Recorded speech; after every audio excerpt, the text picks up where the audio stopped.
며칠 전 신문에서 이런 문구를 보았습니다.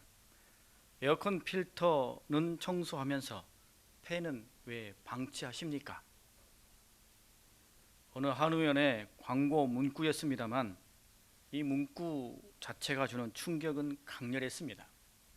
매년 에어컨을 켤 때쯤 되면 반드시 필터 청소를 하지요. 집안과 사무실에 공기청정기를 사용하고 좋은 공기를 마시며 건강을 지키려는 우리의 노력이 가상할 정도입니다. 그럼에도 우리 자신의 폐를 돌보고 건강하게 하지 않는다면 이것은 진짜 중요한 것을 놓치고 부수적인 것에만 진력을 쏟는 그런 일이 되고 말 것입니다. 집안의 공기청정기를 여러 대 돌리면서 정작 자기 자신은 담배를 피운다면 여러분, 이건 앞뒤가 맞지 않는 일이죠. 본질은 간과한 채 부차적인 것과 곁다리인 것에만 매달려 있다면 그 당시에야 뭔가 중요한 것 같고 다 챙기는 것 같습니다만 시간이 지나고 나면 허망함을 느끼는 것이 우리의 삶입니다. 그래서 종종 사람들은 이런 말을 사용하지요. 헛힘만 썼다, 헛다리 짚었다, 이런 말을 쓰는 것이지요. 여러분, 구원받은 성도로서 우리는 구별된 그리스도인으로서 우리는 이 세상에서 잘 살아가고 있습니까? 우리가 추구하고 살아가야 할 가장 근원적이고 또 본질적인 신앙생활을 잘 지켜가고 있습니까? 혹 잘못 판단해서 어리석은 것에 서 있으며 별반 중요하지 않는 문제에 부수적인 것에 붙들려 괜히 헛힘만 쓰고 있지는 않습니까? 우리가 예수님을 만나기 전에 중요하게 여겼던 것들, 그것을 지금도 중요하게 여긴다면 우리 자신을 돌아봐야 할 것입니다. 구원받기 전에 붙잡고 있었던 것을 지금도 꽉 붙들며 절대 놓지 않으려고 한다면 우리는 우리 자신을 살펴봐야 될 것입니다. 여러분, 우리는 예수 그리스도를 만난 이후에 가치관이 달라졌습니다. 세상을 보는 안목과 세상을 생각하는 이 기준이 변화되었지요. 우리가 살아가는 방법과 추구하는 목표도 새로워졌습니다. 전에는 영원히 죽을 죄인으로 살아갈 그때는 내가 갈 곳을 내가 정하지 못했습니다. 겉으로야 내가 선택하고 내가 분별하는 것 같습니다만 사실은 욕망과 탐욕, 이기심과 사악함이 나를 몰아간 것이지요. 사단과 죄가 우리를 절망과 사망의 자리로 나아가게 했습니다. 그러나 예수 그리스도를 통해 구원받은 성도가 된 지금 우리는 우리가 나아갈 곳을 선택할 수 있게 되었습니다. 진짜 내가 가야 할 곳, 내가 있어야 할 본질적인 곳을 선택할 수 있게 되었습니다. 그리고 그 길이 우리 앞에 활짝 열려져 있습니다. 허망하고 부차적인 것이 아니라 가장 중요하고 절대 놓쳐서는 안 될 것을 우리는 볼 수 있게 되었고 그 길을 선택하여 걸어갈 수 있게 되었습니다.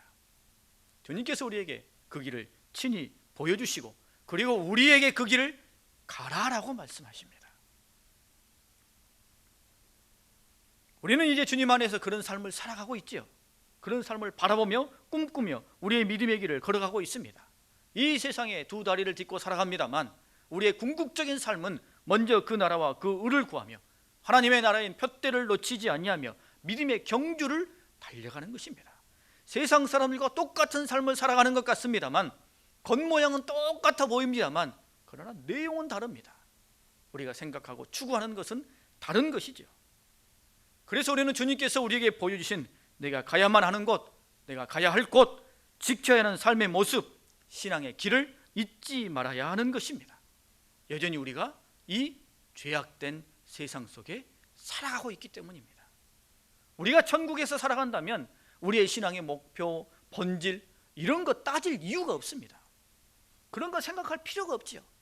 그러나 이 세상에서 살아가고 있기 때문에 우리는 그 중요한 본질과 가치, 주님께서 우리에게 십자가를 지심으로 허락해 주신 그 구원의 길과 생명의 길을 놓치지 않으며 살아가야 된다는 것입니다. 그래서 오늘 주님께서는 구원받은 성도로서 어떤 삶을 살아가야 할지, 우리로 하여금 어느 삶의 자리로 나아가야 할지를 오늘 말씀을 통해 우리에게 분명하게 가르쳐주고 있습니다. 첫 번째는 추수하러 가라 라고 말씀하십니다. 즉 열매를 거두는 삶이 되어라 라고 말씀하셔요. 주님께서는 우리로 하여금 추수하는 삶을 살라고 명령하십니다. 추수해야 하는 곳, 열매를 거두어야 하는 곳이 있다면 그곳으로 가라는 것이죠. 여러분, 열매를 거두는 삶, 추수하는 인생은 매우 멋진 인생이죠. 심고 물 주고 가꾸고 잡초를 뽑고 그렇게 해서 뭔가를 얻어내면 참으로 값지고 귀합니다만, 그러나 할 수만 있다면 그냥 열매만 거두는 삶을 살고 싶은 게 우리 마음이에요. 심고 또 가꾸고 얼마나 힘듭니까? 주님께서 우리 삶 속에 그냥 열매만 똑똑 따먹는 그런 인생을 살게 해주시면 얼마나 좋겠습니까? 그런데 주님께서 오늘 우리에게 그 말씀을 해주시는 거예요. 추수하러 가라, 열매를 거두러 가라 라고 말씀해 주십니다. 만약 주님께서 우리에게 너는 심기만 해, 너는 잡초를 뽑기만 해, 너는 늘 가꾸기만 해, 이렇게만 말씀하신다면 사실 그 명령 앞에 우리가 그것을 감내하며 그 길을 걸어가기는 하겠습니다만 우리 마음에 달갑지 않음이 있어요. 하나님이 애썼으니까 나도 열매 좀 맛보면 안 됩니까? 나도 추수를 좀 거둬하면 안 됩니까? 그런 마음이 생기게 되죠. 근데 주님께서 오늘 당신의 백성들에게 추수하라 가라라고 말씀하셔요. 당시 제자들, 주님께서 둘씩 짝을 지어 각 동네와 각 지역으로 보내시면서 가서 추수하라 라고 명령하셨습니다. 2절 말씀에 보면 이렇게 말씀하시죠. 추수할 것은 많되 일꾼이 적으니 그러므로 추수하는 주인에게 청하여 추수할 일꾼들을 보내주소서 하라 라고 주님께서 말씀하십니다. 추수할 때가 되어서 추수할 일꾼들을 파송하시면서도 일꾼이 부족할 것임을 말씀하시는 거예요. 그만큼 복음 전파가 시급하고 구원받아야 할 영혼이 많다는 뜻이죠. 열매를 거둬야 할 삶의 곤욕과 부분이 바로잡아야 할 하나님의 공의와 정의를 세워야 할 부분들이 그만큼 많다는 것입니다. 그 현장을 향해 주님께서 제자들을 보내신다는 것이죠. 가서 추수해라, 그곳에 가서 열매를 거둬들이라 라고 주님께서 말씀하시는 겁니다. 여러분, 주님께서 이 제자들을 보내시며 불모지로 보내시거나 혹은 암담하고 역경이 있는 곳만으로 보내지 아니하시고 열매를 거둘 수 있는 곳으로 보내십니다. 우리가 이 가을 이때쯤 가을거지 이 벼를 베거나 혹은 열매를 따거나 할 때 여러분 한번 떠올려 보십시오. 가서 낫지를 하면서 또는 감을 따고 대추를 따고 하면서 해보면 따기 시작할 때는 정신이 없죠. 정신이 없어요. 막 손이 얼마나 빨리 이걸 해야 되는지 모릅니다. 그때는 해가 넘어가는 게 아까워요. 시간이 가는 게 아깝습니다. 정신이 없이 막 걷어들입니다. 그러면서 마음속에 야, 좀 누가 와서 나 좀 도와주면 안 되나? 이거 그냥 하나하나가 얼마나 아까운데, 그런 마음으로 걷어들이죠. 주님께서 제자들을 파송하시면서 너희들이 가는 그 삶의 현장, 너희들이 만나게 될 그 동네와 각 지역에 가면 얼마나 많이 추수할 사람들과 추수할 삶의 현장이 있는지 그 일을 감당하면서도 내가 지금 그것을 거둬들이면서도 하나님 우리에게 일꾼을 좀 더 보내주십시오, 붙여주십시오 할 만큼 하나님의 열매가 풍성한 삶의 현장이 있다는 것입니다.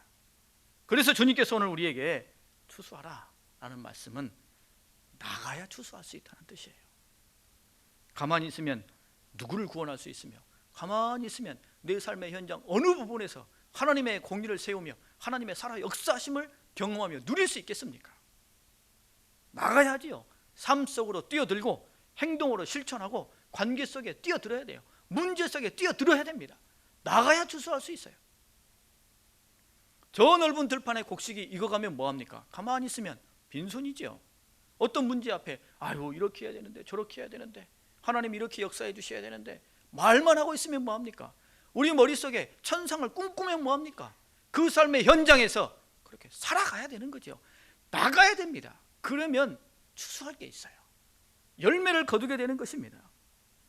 믿음으로 선포하고 믿음을 지켜나가는 삶의 현장에 열매가 있다는 것입니다. 여러분, 우리에게 문제 없는 사람이 누가 있습니까? 답답하고 암담한 현실이 없는 사람이 누가 있습니까? 기도 제목 없는 사람이 누가 있습니까? 그 문제들 앞에 어떻게 해야 돼요? 속만 끓이면서 끝나면 안 됩니다. 생각만으로 멈추면 안 돼요. 주님께서는 가라고 말씀하셔요. 그 문제 앞에 뛰어들고 하나님 말씀 하나 붙들고 그 문제 앞에서 애걸복걸 고군분투하고 그렇게 나아가면 추수할 것이 있게 된다는 거예요. 아울러 우리는 어느 때든지 구원받아야 할 영혼들이 있고 어느 순간이든 주님께서 역사하실 수 있다는 것을 잊지 않아야 됩니다. 그렇기 때문에 나가야 됩니다. 복음이 유대인 안에만 있을 때 여러분, 고넬료라는 로마 백부장이 복음을 믿으리라고는, 그가 성령을 받으리라고는 아무도 생각하지 못했습니다. 그리스도인들을 잡으러 다메섹으로 가는 사울, 그가 예수님을 구주로 영접하고 변화되어져서 복음을 전하는 사람으로 되리라고는 아무도 생각하지 못했어요. 빌립보 감옥의 문이 활짝 열려졌을 때 간수와 그 가족들이 구원을 받으리라고는 바울도 몰랐습니다. 여러분, 이처럼 성령의 역사하심, 영혼 구원은 우리의 생각 속에 있지 않아요. 우리가 기억해야 할 것은 어느 때든지 구원받아야 할 영혼은 있다라는 생각을 놓치지 말아야 돼요. 하나님은 어느 때든지 내 삶의 문제 앞에 역사하실 수 있다는 것을 우리가 놓치지 말아야 됩니다. 이것을 기억하고 있으면 늘 삶의 현장으로 추수하러 나갈 수 있게 되는 거예요. 나가게 되는 것이죠. 나 스스로 포기해버리고 단정 지어버린다면 여러분, 우리 가족이라 할지라도 우리 친구라 할지라도 오늘 내 삶의 현장이라도 문제 해결이나 추수나 열매를 거둘 것이 있을 수 있겠습니까? 있을 수 없죠. 그냥 탄식밖에 할 말이 없게 되는 것입니다. 우리의 생각과 주님의 계획은 전혀 다를 수 있습니다. 이것을 기억해야 돼요. 그러니 늘 나가야 되는 거죠. 여러분, 저는 제가 구원의 확신을 갖게 될 것이라는 것을 전혀 생각하지 못했습니다. 신앙생활 오래 하고 교회 오래 다녔습니다만 하나님을 살아계신 분으로 주님의 십자가 지심을 믿게 될 것이라는 것을 생각하지 못했어요. 제가 오늘 이 모양 이 모습으로 이렇게 서 있으리라고는 제가 어렸을 때 전혀 생각하지 못했습니다. 여러분, 저도 구원 받았는데 저도 하나님이 역사해 주셔서 구원의 확신을 주시고 성경 창세기 1장 1절부터 계시록 22장 마지막 절까지 그 모든 말씀이 한꺼번에 믿어지게 하셨는데 여러분, 누구를 구원 못 시키시겠어요? 어떤 삶의 현장에서 하나님께서 역사 안 하시겠습니까? 그것을 기억하는 사람은 나가는 거예요. 뭐하러요? 추수하러 열매를 거두러 나가게 되는 겁니다. 어떤 사람이 이렇게 고백했습니다. 아침에 일찍 카페에 나가서 커피 한 잔을 마시고 있을 때 경험입니다. 한쪽 구덩이에 한쪽 테이블에 한 젊은 여인이 앉아서 커피를 마시면서 조용히 성경책을 읽고 있더라는 것입니다. 성경을 보기도 하고 다시 이 하늘을 보면서 그 성경을 깊이 묵상하는 것 같았어요. 이 여인이 단 한마디 말도 하지 아니하였고 설교를 하지 아니하였고 찬송을 부르지 아니하였음에도 불구하고 그 카페 안에 있는 모든 사람들이 그 여인을 보며 뭘 느꼈어요? 주님의 살아계심을 느꼈어요. 그가 얼마나 하나님을 존중하며 자신의 삶 속에 하나님을 어떻게 모셔드리는지를 모두가 보며 잔잔한 감동을 받았다는 거예요. 그 사람 단 한마디 말하지 않았죠. 여러분, 우리의 삶이 그런 것입니다. 우리 삶 속에서 하나님께서 어떻게 누군가에게 역사하실지 우리는 알지 못하는 겁니다. 하나님은 언제 어떻게 우리 삶의 현장 속에 강권적으로 하나님의 능력을 보여주실지 우리는 알 수 없습니다. 그러니 매일 나가야 되는 거예요. 뭐 하러요? 추수하러 열매를 거두러 나아가는 삶이 우리의 삶이 되어야 한다는 것입니다. 여러분, 두려운 것은요, 추수의 시기를 놓쳐버리면 열매를 잃어버릴 수도 있다는 점이에요. 우리가 머뭇거리다 추수의 시기를 놓쳐버리고 두려운 마음에 말하지 아니하고 여러 가지 것에 묶여서 내가 말씀대로 순종하지 않으면 그 삶의 현장에서 추수를 하고 열매를 거둘 수 있는 기회를 놓칠 수 있어요. 들판의 곡식도 추수 시기를 놓쳐버리면 알곡이 다 땅에 떨어져 버리죠. 시기를 놓치면 안 되는 겁니다. 그런데 그 시기를 우리가 알아요, 몰라요? 모릅니다. 하나님이 언제 그 사람을 구원하실지, 하나님이 언제 이 문제를 가지고 하나님께서 역사해 주실지 우리는 모릅니다. 그러나 아는 건 뭐예요? 하나님이 어느 때든지 그를 구원할 수 있으며 하나님이 어느 때든지 그 일 가운데 역사하실 수 있다는 거예요. 우리가 두려운 건 그 추수의 시기를 하나님이 역사하실 시기를 놓칠까 봐 두렵습니다. 그러니 나가야 되는 거예요. 주님께서는 당신의 제자들에게 추수하러 나가라 라고 말씀하셨어요. 무슨 말씀입니까? 열매 있는 삶을 살라는 거예요. 이제 주님의 사람이 되었으니, 하나님의 백성이 되었으니, 과거의 죄와 허물과 그 모든 세상적인 침으로 허덕이며 이리 쓰러지고 저리 쓰러지는 그런 무익한 삶, 이제는 살지 말아라. 하나님의 백성으로, 구원받은 성도로서 열매를 맺는 삶을 살아라. 네 현장에서, 네 삶 속에서 열매를 거두어내라 라고 주님께서 강력하게 요청하시며 명령하시는 것입니다. 여러분, 주님께서 우리에게 이와 같은 말씀을 해주시는 것이 은혜 아닙니까? 감사이죠. 하나님의 섭리인 줄 압니다. 우리가 열매 맺는 삶을 위해서, 수수를 거두는 삶을 위해서 나아갈 때 우리에게 참된 열매가 함께하게 될 것입니다. 두 번째는 영적 싸움을 싸우라 라고 말씀하십니다. 주님께서 제자들을 보내시며 이렇게 말씀하셨지요. 3절 말씀에 너희를 보냄이 어린 양을 이리 가운데로 보냄과 같도다 라고 말씀하셨습니다. 어린 양은 선합니다만 연약함을 뜻하지요. 반대로 이리는 악하고 강력한 것을 뜻합니다. 주님께서 추수의 현장으로 나아가는 제자들에게 그들이 너희들의 모습이 이와 같다라고 말씀해 주십니다. 비록 추수할 열매는 많고 추수의 기쁨과 행복도 있겠으나 그 속에는 이리와의 싸움을 싸우며 이겨내야 하는 영적인 전투가 있다는 뜻이에요. 이것을 말씀해 주시는 것입니다. 복음을 전하고 하나님의 일, 하나님의 말씀 순종하며 행하는 것에는 반드시 영적인 싸움이 있습니다. 크든 작든 사단의 괴계와 방해가 있고 우리를 미혹하고 흔드는 시험이 있으며 우리를 두려움에 빠뜨리는 공격도 있습니다. 하나님의 나라를 세워감에 있어서 반드시 이런 영적 싸움이 있다는 것을 잊지 말라는 거예요. 만약에 여러분 우리가 말씀대로 순종하며 여러 가지 일들을 행함에 있어서 영적인 싸움이 없고 아무런 장애도 혹은 방해도 없다면 그것은 승승장구가 아니라 더 큰 위협을 위한 잠잠함에 덧칠 수 있습니다. 또한 어떤 의미에서는 내가 지금 하나님 편에 서 있지 않다는 것을 보여주는 것이기도 합니다. 오늘 우리가 말씀의 은혜를 받고 결단한 것이 하나라도 있다면 그것을 가정에서 혹은 삶의 현장에서 여러 사람들과의 관계에서 그것을 이루고 순종하려고 하면 반드시 그 결단을 흔들고 순종하지 못하게 하는 일들이 일어나지 않습니까? 사단이 역사하지 않습니까? 우리 마음을 자꾸 끌어내리지 않습니까? 그런 일이 반드시 있다는 거예요. 이게 영적인 싸움입니다.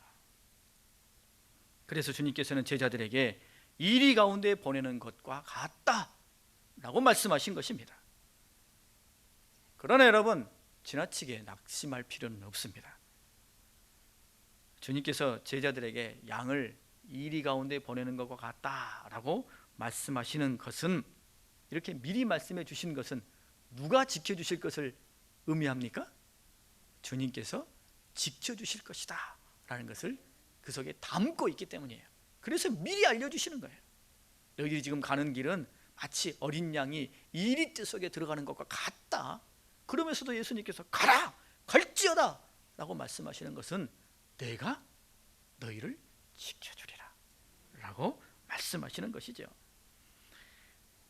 주님께서 지켜주시고 함께 해주실 것이니 영적인 싸움에 놀라지 말라는 거예요. 영적인 싸움에 물러서지 말라는 것입니다. 세상 끝날까지 내가 너와 함께 하리라 주님께서 말씀하셨어요. 성령께서 우리와 함께 하시며 말씀을 생각나게 하시며 우리의 모든 것 가운데 능력을 주시고 승리를 주실 것을 주님께서 우리에게 약속해 주셨습니다. 이 약속을 주시는 주님이기 때문에 우리를 향하여 갈지어다, 이리째 속으로 뛰어들어가라, 영적인 싸움을 싸우며 승리할 수 있다 라고 말씀하시는 겁니다. 마태복음 6장 7절 말씀에 보면 12제자를 부르사 둘씩 보내시며 더러운 귀신을 제하는 권능을 주시고, 능력을 주신다는 거예요. 그냥 보내시는 게 아니에요. 능력을 주십니다. 성도들에게 능력을 부어주시죠. 지혜도 주시고 권능도 주시고 기도의 응답도 주시고 말씀의 확신도 주시고 성령의 인도하심도 주십니다. 그래서 주님께서는 성도를 향하여 용사요 군사라고 말씀하신 겁니다. 전신갑주를 입혀주셨어요. 놀라운 이적과 기적도 우리와 함께합니다. 마태복음 16절 말씀에 보면 믿는 자들에게는 이런 표적이 따르리니 곧 그들이 내 이름으로 귀신을 쫓아내며 새 방언을 말하며 뱀을 집어 올리며 무슨 독을 마실지라도 해를 받지 아니하며 병든 자에게 손을 얹은 즉 나으리라. 여러분, 주님께서 당신의 백성들에게 이런 일이 함께 할 것이다 라고 약속해 주고 계셔요. 이런 능력을 우리에게 주셨다는 겁니다. 여러분, 이 능력을 사용해야죠. 어디서요? 영적인 싸움에서. 여러분, 우리에게 핵무기가 있으면 뭐합니까? 사용 안 하면, 그걸 활용할 줄 모르면 아무것도 아닌가요? 저 앞에서 적군이 화살을 들고 와 하고 몰려오는데, 나는 핵무기 가지고 있는데 화살을 들고 몰려오는 적군을 보며 지레 겁먹고 아이고 큰일 났다, 두 손 번쩍 들고 항복해버리면 아무 의미 없는 거죠. 그러나 그것을 활용할 때 능력이 나타나는 것입니다. 우리의 신앙의 삶도 그런 것이죠. 영적인 싸움을 외면하고 피하며 싸우지 않으려고 하면 하나님이 나에게 주신 그 어떤 능력도 권능이 되지 못합니다. 하나님의 능력 안에 믿음의 길을, 영적인 싸움을 싸우며 나아갈 때 나에게 권능이 되며 우리에게 진정한 승리가 함께할 수 있게 되는 것입니다. 디모데전서 6장 말씀에 보면 오직 너 하나님의 사람아 이것들을 피하고 의와 경건과 믿음과 사랑과 인내와 온유를 따르며 믿음의 선한 싸움을 싸우라 라고 주께서 말씀하셨어요. 피하지 말고 싸우라 라고 주님이 우리에게 말씀하십니다. 여러분, 우리가 싸울 이 싸움 피할 수 없지만 이길 수 있는 싸움입니다. 반드시 이겨내야 하는 싸움이죠. 이런 싸움은 편안할 때 몰려오는 게 아닙니다. 뭔가 도전하려고 할 때, 주님의 말씀대로 순종하려고 할 때, 내 안에 주님의 역사하심 가운데 변화를 이루어내려고 할 때, 그럴 때 불과 같이 어려움과 영적인 싸움이 몰려오는 것입니다. 그러면 우리는 영적인 싸움을 싸우러 나가야 돼요. 사실은 성도의 삶 전체가 영적인 싸움이죠. 그리고 선한 싸움을 싸워가는 삶이다라고 말할 수 있습니다. 우리는 어느 때든 주님의 승리의 깃발을 들고 이 믿음의 길을 걸어가는 것입니다. 여러분, 우리 삶 속에 여러 가지 위기와 역경의 자리가 있지 않습니까? 그 역경의 자리 속에 주님의 이름을 의지하며 선포하십시오. 야고보서 4장 7절 말씀에 보면 그러즉 너희는 하나님께 복종할지어다 마귀를 대적하라 그리하면 너희를 피하리라 라고 말씀하셨습니다. 하나님께 복종하는 삶, 순종하는 삶, 주님의 말씀에 철저하게 의지하며 마귀를 대적하십시오. 그러면 그곳에서 삶의 어둠이 물러나가게 될 것입니다. 주님의 깃발을 높이 들고 사단 마귀의 견고한 진을 깨뜨리며 하나님의 능력 가운데 하나님의 이름으로 어둠 몰아내고 사단을 물리쳐야 합니다. 그럴 때 능력이 나타나는 것입니다. 역사가 일어나게 되는 것입니다. 여러분 앞에 난관과 위기와 문제가 있습니까? 홍해가 있고 광야와 사막이 있습니까? 그 길 앞에서 여러분 하나님을 찾고 하나님을 선포하십시오. 여러분의 손을 높이 드십시오. 그리고 이렇게 외치십시오. 주님은 나의 승리이십니다. 주님은 나의 승리이십니다. 주님의 깃발을 들고 그 삶의 현장을 향해 날아가십시오. 두려워하지 마시고 물러서지 마십시오. 주님께 순종하며 나아가면 마귀가 피하게 되고 어둠의 문제들이 풀려지게 될 것입니다. 여러분, 주님께서는 우리에게 이와 같은 약속을 주셨어요. 히브리서 11장 말씀에 보면 그들은 믿음으로 나라들을 이기기도 하며 의를 행하기도 하며 약속을 받기도 하며 사자들의 입을 막기도 하며 불의의 세력을 멸하기도 하며 칼날을 피하기도 하며 연약한 가운데서 강하게 되기도 하며 전쟁에 용감하게 되어 이방 사람들의 진을 물리치기도 하며. 여러분, 이게 성도의 삶입니다. 이게 믿음의 승리입니다. 여러분, 우리 삶 속에 주님께서 우리로 하여금 열매와 추수가 있는 삶으로 나아가라고 말씀하십니다. 그 삶의 현장에는 반드시 영적인 싸움이 있을 겁니다. 그러나 주님께서는 우리와 함께 해주시고 우리에게 능력이 되어주셔서 그 삶의 현장에서 주님 붙잡고 나아가면 반드시 열매를 거두는 삶을 살아갈 수 있도록 우리를 인도해 주실 것입니다. 주님께서 열어놓으신 우리의 삶의 길, 우리가 걸어가야 할, 반드시 걸어가야 할 믿음의 길은 얻는 삶, 열매를 거두는 삶과 이기는 삶이라는 것을 잊지 마시고 믿음의 길을 걸어가실 수 있기를 바랍니다. 우리 함께 찬양하고 기도하겠습니다.